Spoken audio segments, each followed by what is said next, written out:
क्या आपको पता है कि आचार्य चाणक्य अपने ही राजा चंद्रगुप्त मौर्य के खाने में रोज थोड़ा थोड़ा जहर क्यों मिलाते थे?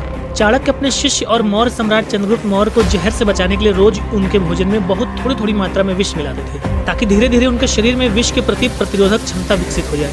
लेकिन चंद्रगुप्त मौर्य को इस योजना की जानकारी बिल्कुल भी नहीं थी। एक दिन उन्होंने अनजाने में अपना वही भोजन अपनी गर्भवती रानी दुर्धरा के साथ बांट लिया। विष मिला भोजन खाते ही रानी की मृत्यु हो गई। तभी वहां पहुंचे चाणक्य ने स्थिति की गंभीरता समझी और तुरंत रानी के गर्भ से शिशु को सुरक्षित बाहर निकाल लिया।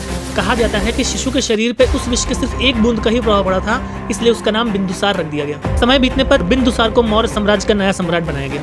बचपन से ही बिंदुसार को यही बताया गया कि उसकी माता की मृत्यु प्रसव के दौरान हुई थी, लेकिन बाद में जब उसे वास्तविक घटना का पता चला कि उसकी माता की मृत्यु विष मिले भोजन के कारण हुई थी, तो वह क्रोधित हो उठा।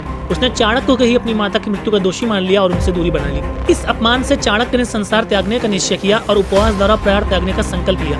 बाद में जब बिंदुसार को पूरी सच्चाई पता चली तो उसने चाणक्य से माफी भी मांगी, लेकिन तब तक चाणक्य अपना निर्णय ले चुके थे। उन्होंने क्षमा स्वीकार करने के बावजूद अपना उपवास नहीं तोड़ा और अंततः शांतिपूर्वक देह त्याग दिया।